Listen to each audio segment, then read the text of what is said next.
Hi dear students, welcome to online class. This is a continued video of everything I learned to know, I learned, everything I need to know, I learned in the forest, written by Vandana Shiva. This is the video part 4. Okay, in the previous class, what we discussed? ಕಳೆದ ಕ್ಲಾಸಲ್ಲಿ ಚಿಕ್ಕು ಮೂಮೆಂಟಲ್ಲಿ ಇವರು ಹೇಗೆ ಭಾಗವಹಿಸಿದರು, ಜೊತೆಗೆ ಅಲ್ಲಿ ಚಿಕ್ಕು ಮೂಮೆಂಟಲ್ಲಿ ಬಾಚಿನಿ ದೇವಿ ಇನ್ 1977 ಬಾಚಿನಿ ದೇವಿ ತನ್ನ ಗಂಡ ಏನಾಗಿರ್ತಾನೆ, ಒಬ್ಬ ವುಡ್ ಕಟ್ಟರ್ ಆಗಿರ್ತಾನೆ, ಅಂದರೆ ಲಾಗ್ಸ್ ಎಲ್ಲ ಕಟ್ ಮಾಡ್ತಾನೆ, ಮರದ ದಿಮ್ಮಿಗಳನ್ನು ಕಟ್ ಮಾಡ್ತಾನೆ, ಮರದ ದಿಮ್ಮಿಗಳನ್ನ ಆ ಗಂಡ ಆಗಿರ್ತಾನೆ. ಗಂಡನಾದರೂ ಕೂಡ ಆಕೆ ಏನು ಮಾಡ್ತಾಳೆ, ಅವರನ್ನು ಎದುರಿಸ್ತಾಳೆ. ಅವ್ರನ್ನ ಎದುರಿಸಿ ಕಾಡಿನ ಬಗ್ಗೆ ಇದ್ದಂತಹ ಅವರಿಗೆ ಒಂದು ಕೆಟ್ಟ ಅಭಿಪ್ರಾಯ ಇರ್ತಂದರೆ, ಕಾಡು ಇರೋದು ಯಾವುದಕ್ಕೆ, ಕಾಡನ್ನು ಕಡಿಬೇಕು, ದುಡ್ಡು ಮಾಡಬೇಕು ಅನ್ನೋ ಒಂದು ಮೆಂಟಲಿಟಿ ಇತ್ತು ಅವ್ರಿಗೆ ಏನು ಹೇಳ್ತಾರೆ ಅಂದರೆ, ಒಂದು ಹಾಡಿನ ಮೂಲಕ women sang back in a course, ಒಂದು ಹಾಡನ್ನು ಹಾಡಿ ಅವ್ರಿಗೆ ಏನು ಮಾಡ್ತಾರೆ, ತಿಳಿಸಿ ಹೇಳಲಿಕ್ಕೆ ಟ್ರೈ ಮಾಡ್ತಾರೆ.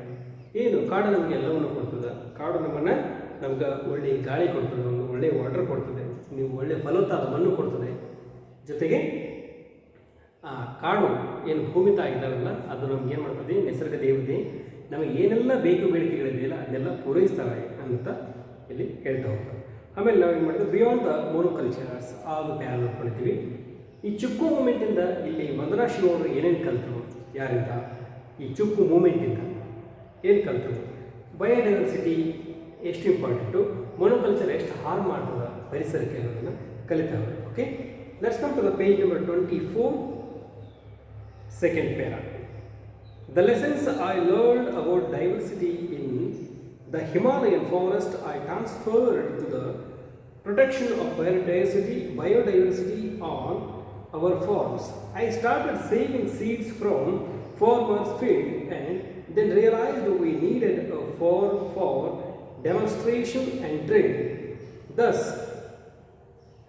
Navadhanya farm was started in 1994 in the Doon Valley, located in the lower elevation Himalayan region of Uttarakhand province. Today we conserve and grow 630 varieties of rice, 150 varieties of wheat and hundreds of other species. We practice and promote a biodiversity intensive form of farming that produce more food and nutrition per acre. The conservation of biodiversity is therefore also the answer to the food and nutrition crisis. Okay, let's come to the meaning of this para. The lesson I learned about diversity in Himalayan forest, I transferred to the production of biodiversity on our farms. When she learns some diversity lessons from the Himalayan forest, she adapted in the farms. ಅವು ಆ ಕಲಿತಂಥ ಒಂದು lessons ಏನಿದ್ದವಲ್ಲ, ಹಿಮಾಲಯನ ಆ ಕಾಡುಗಳಲ್ಲಿ ಆಕೆ ಕಲಿತಂತಹ ಒಂದಿಷ್ಟು lessons, ಯಾವ lessons, biodiversity ಅಂದರೆ ವೈವಿಧ್ಯತೆಯ ಬಗ್ಗೆ ಕಲಿತಂಥ ಲೆಸನ್ಸನ್ನು ಎಲ್ಲಿ ಇವರು ಯೂಸ್ ಮಾಡಲಿಕ್ಕೆ ಶುರು ಮಾಡಿದ್ರೆ ಫಾರ್ಮ್ಸ್, ಅವರ ಹೊಲಗಳಲ್ಲಿ ಯೂಸ್ ಮಾಡಲಿಕ್ಕೆ ಶುರು ಮಾಡಿದ್ರು. I started saving seeds from the farmers fields and then realised we needed a farm for demonstrating and training. ಅವರು ರೈತರ ಹತ್ರ ಬೇರೆ ವೆರೈಟಿಯ ಒಂದಷ್ಟು ಧಾನ್ಯಗಳನ್ನು ಸಂಗ್ರಹಿಸಲಿಕ್ಕೆ ಶುರು ಮಾಡಿ ಅವುಗಳನ್ನು ಏನು ಮಾಡಿದ್ರು, ಅವರು ರಿಯಲೈಸ್ ಆಯಿತು, ಓಕೆ ನಾವು ಏನು ಮಾಡಬೇಕು, ಕಲೆಕ್ಟ್ ಮಾಡಿದ ಸೀಡ್ಸನ್ನು ಮತ್ತೆ ಬೆಳಿಬೇಕು, ಜೊತೆಗೆ ಎಲ್ಲ ರೈತರಿಗೆ ಟ್ರೈನಿಂಗ್ ಕೊಡಬೇಕು, ಒಂದು ಡೆಮಾನ್ಸ್ಟ್ರೇಷನ್ ಕೊಡಬೇಕಂತ ಒಂದು ಆಯ್ದ ಒಂದು ಫೀಲ್ಡಲ್ಲಿ ಅವರು ಡೆಮಾನ್ಸ್ಟ್ರೇಷನ್ಗಾಗಿ ಒಂದಿಷ್ಟು ಬಿತ್ತನೆ ಮಾಡಲಿಕ್ಕೆ ಶುರು ಮಾಡಿದರು. Thus, Navadhanya farm was started in 1994 in the Doon Valley, located in the lower elevation Himalayan region of Uttarakhand province. Uttarakhand ಇಲ್ಲಿ ಏನಾಯ್ತು, ನವಧಾನ್ಯ ಫಾರ್ಮ್ ಅಂತೇಳಿ ಅವ್ರು ಏನು ಮಾಡಿದ್ರು, ಹೆಚ್ಚು ಎಲ್ಲ ಧಾನ್ಯಗಳನ್ನು ಈ ಒಂದು ತೋಟದಲ್ಲಿ ಬೆಳೀಬೇಕು ಅನ್ನೋ ಉದ್ದೇಶದಿಂದ ಅವರು ನವಧಾನ್ಯ ಫಾರ್ಮನ್ನು 1944 ಅದನ್ನು ಏನು ಮಾಡಿದ್ರು, ಸ್ಟಾರ್ಟ್ ಮಾಡಿದ್ರು. ಎಲ್ಲಿ, ಡೂನ್ ವ್ಯಾಲಿಯಲ್ಲಿ ಲೊಕೇಟ್ ಆಗಿದೆ ಅಂದರೆ ಹಿಮಾಲಯದ ಉತ್ತರಾಖಂಡ್ ಪ್ರಾಂತ್ಯದಲ್ಲಿ ಇದೇನಾಗಿದೆ, ಲೊಕೇಟ್ ಆಗಿದೆ, ಅಲ್ಲಿ ಕಂಡು ಬರ್ತದೆ ಡೂನ್ ವ್ಯಾಲಿ. ಅಲ್ಲಿ ಇವರು ನವಧಾನ್ಯ ಫಾರ್ಮನ್ನು ಶುರು ಮಾಡಿ ಕೆಲಸ ಮಾಡಲಿಕ್ಕೆ ಶುರು ಮಾಡಿದರು. Today we conserve and grow 630 varieties of rice, 150 varieties of wheat and hundreds of the other species. ಅವರು more than 630 ವೆರೈಟೀಸ್ ಆಫ್ ರೈಸಸನ್ನು ಅವ್ರು ಬೆಳೀಲಿಕ್ಕೆ ಶುರು ಮಾಡಿದ್ರು. ಈಗ ನಿಮಗೆ ಗೊತ್ತಿರ್ಬೋದು, ನಾವೆಲ್ಲ ಏನು ವೈಟ್ ರೈಸ್ ಅಷ್ಟೇ ತಿಂತೀವಿ. ರೈಸ್ ನಮ್ಗೆ ಗೊತ್ತಿರೋದು ಒಂದೇ, ಅದು ವೈಟ್ ರೈಸ್. ಆದರೆ ರೈಸಲ್ಲಿ ಮೋರ್ ದೆನ್ 4000 ವೆರೈಟೀಸ್, 4000 ತಳಿಗಳಿವೆ. ಬ್ರೌನ್ ರೈಸ್, ಬ್ಲ್ಯಾಕ್ ರೈಸ್, ಈ ಥರ ಎಲ್ಲ ಡಿಫ್ರೆಂಟ್ ಗ್ರೇ ರೈಸ್, ಬಹಳ ವಿಚಿತ್ರವಾದ ಏನಿದೆ ಪ್ರಾಪರ್ಟಿ ಇರ್ತಕ್ಕಂಥ, ಅಂದರೆ ಅದ್ಭುತವಾದ ಪ್ರಾಪರ್ಟಿ, ಅದ್ಭುತವಾದ ನ್ಯೂಟ್ರಿಷನ್ ಕ್ವಾಲಿಟಿ ಇದ್ದಂತಹ ಸಾಕಷ್ಟು ವೆರೈಟಿ ಇದೆ. ಆದರೆ ಇವತ್ತು ಏನಾಗಿದೆ, ನಾವೆಲ್ಲರೂ ಗೋಧಿ ಮತ್ತು ಅಕ್ಕಿ ಎರಡನೇ ಮುಖ್ಯ ಆಹಾರವಾಗಿ ಬಳಸುತ್ತಿರೋದ್ರಿಂದ ಅವೇನಾಗ್ತದೆ, ಎಕ್ಸ್ಟಿಂಕ್ಟ್ ಆಗ್ತಾ ಇದೆ, ಅವನ್ನ ಯಾರು ಬೆಳೀತಾ ಇಲ್ಲ. ಓಕೆ, ಇದು ದೊಡ್ಡ ಸಮಸ್ಯೆ ಆಗ್ತಾ ಕಾಣ್ತಿದೆ. ಸಮಸ್ಯೆಯಾಗಿ ಪರಿಣಮಿಸಿದೆ. 150 varieties of wheat, 150 variety of ಏನಿದೆ ವೀಟ್ ಇದೆ ಅಂದರೆ ಗೋಧಿ. And hundreds of other species, ಅವರು ಬೇರೆ ಬೇರೆ ಮತ್ತು ಎಲ್ಲ ಥರ ಸ್ಪೀಸೀಸನ್ನಲ್ಲಿ ಆ ಒಂದು ನವಧಾನ್ಯ ಫಾರ್ಮಲ್ಲಿ ಬೆಳೆಯಲಿಕ್ಕೆ ಶುರು ಮಾಡಿದರು. We practise and promote a biodiversity intensive form of farming that produce more food and nutrition for acre. ಅವರು ಅವ್ರ ಫಾರ್ಮಲ್ಲಿ ಇಂತಿಷ್ಟು ಡಿವೈಡ್ ಮಾಡಿ ಎಲ್ಲ ಥರದ ಧಾನ್ಯಗಳನ್ನು ಬೆಳೆಯಲಿಕ್ಕೆ ಅವ್ರು ಏನು ಮಾಡಿದ್ರು, ಒಂದು ಪ್ರಮೋಟ್ ಮಾಡಲಿಕ್ಕೆ ಶುರು ಮಾಡಿದ್ರು. ಅಂದರೆ ಪ್ರಾಕ್ಟೀಸನ್ನು ಪ್ರಮೋಟ್ ಮಾಡಲಿಕ್ಕೆ ಬೇರೆ ಬೇರೆ ರೈತರಿಗೆ ಹೋಗಿ ತಾವೇ ಧಾನ್ಯಗಳನ್ನು ಕೊಡ್ತಿದ್ರು, ಬೆಳೀಲಿಕ್ಕೆ ಪ್ರೋತ್ಸಾಹ ಮಾಡ್ತಿದ್ರು. ಆ ಬೆಳೆದಂಥ ಧಾನ್ಯಗಳನ್ನು ವಾಪಸ್ ಮತ್ತೆ ಏನು ಮಾಡ್ತಿದ್ರು, ಖರೀದಿಸ್ತಿದ್ರು. ಅಂದರೆ ನ್ಯೂಟ್ರಿಷನ್ ಪರ್ ಎಕರ್, ಅಂದರೆ ಅಲ್ಲಿ ನ್ಯೂಟ್ರಿಷನ್ ಅಂದರೆ ಪೌಷ್ಟಿಕಾಂಶ ಇದ್ದಂತಹ ಬೆಳೆಗಳನ್ನೇ ಬೆಳೀರಿ, ಅವು ಹೆಚ್ಚು ಪೌಷ್ಟಿಕಾಂಶದಿಂದ ಕೂಡಿವೆ. ಯಾವುವು ಹಳೆ ಕಾಲದ ವೆರೈಟಿಯ ಅಕ್ಕಿಗಳು, ಹಳೆ ಕಾಲದ ವೆರೈಟಿಯ ಗೋಧಿ, ಅವುಗಳನ್ನು ಬೆಳೆಯೋದ್ರಿಂದ ಏನಾಗ್ತದೆ, ಹೆಚ್ಚು ಎಲ್ಲರಿಗೆ ನಾವು ನ್ಯೂಟ್ರಿಷನ್ ಆಹಾರವನ್ನು ಕೊಡ್ಬೋದು ಅಂತ ರೈತರಿಗೆ ಮನವರಿಕೆ ಮಾಡಿ ಅವರು ಆ ಕೆಲಸಗಳನ್ನು ಮಾಡಲಿಕ್ಕೆ ಶುರು ಮಾಡಿದರು. The conservation of biodiversity is therefore also the answer to the food and nutrition crisis.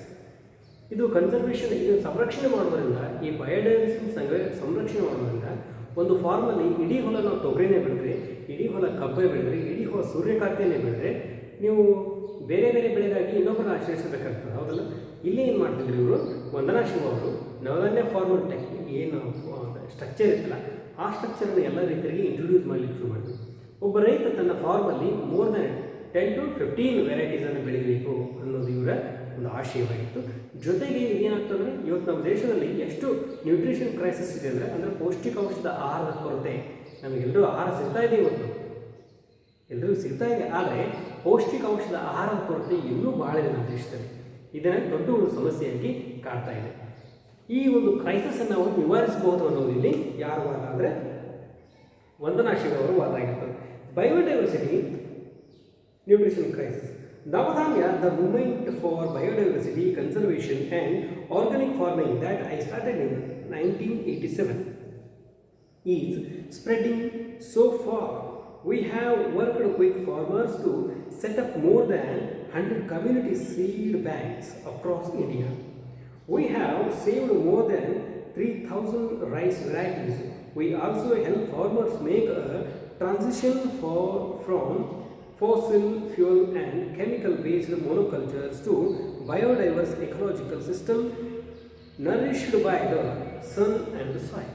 Okay. Navadhanya, the movement for biodiversity conservation and organic farming that I started in 1987 is spreading. Okay. ಇವ್ರು ಏನು ಮಾಡಿದ್ರು, ನವಧಾನ್ಯ ಅಂತ ಏನು form ಮಾಡಿದ್ರಲ್ಲ, ಅದೊಂದು ಮೂಮೆಂಟನ್ನು ಶುರು ಮಾಡಿದ್ರು, ನವಧಾನ್ಯ moment ಅಂತ. ಅಂದರೆ ಒಬ್ಬ ರೈತ ಏನು ಮಾಡಬೇಕು, ತನ್ನ ಹೊಲದಲ್ಲಿ ಎಲ್ಲ ಥರದ ಬೆಳೆಗಳನ್ನು ಬೆಳೀಬೇಕು, ಎಲ್ಲ ಥರದ ತನ್ನ ಅಗತ್ಯಕ್ಕೆ ಏನಿರಲ್ಲ ಆ ಥರದ ಎಲ್ಲ ಬೆಳೆಗಳನ್ನು ಬೆಳೆಯೋದ್ರ ಮೂಲಕ ಆ ಬೀಜಗಳನ್ನು ಸಂರಕ್ಷಣೆ ಮಾಡಬೇಕು, ಆ ಒಂದು ದೇಶಿ ಬೀಜಗಳನ್ನು ಸಂರಕ್ಷಣೆ ಮಾಡಬೇಕು ಅನ್ನೋ ಉದ್ದೇಶ ಆಗಿತ್ತು. ಆರ್ಗ್ಯಾನಿಕ್ ಫಾರ್ಮಿಂಗ್ ಮತ್ತು ಈ ಬಯೋಡೈವರ್ಸಿಟಿ ಕನ್ಸರ್ವೇಷನ್ ಅಂದರೆ ವೈವಿಧ್ಯತೆಯನ್ನು ಸಂರಕ್ಷಣೆ ಮಾಡೋದು, ಸಾವಯವ ಕೃಷಿ ಮಾಡೋದನ್ನು ಇವರು 1987 ಅದನ್ನು ಶುರು ಮಾಡಿದರು.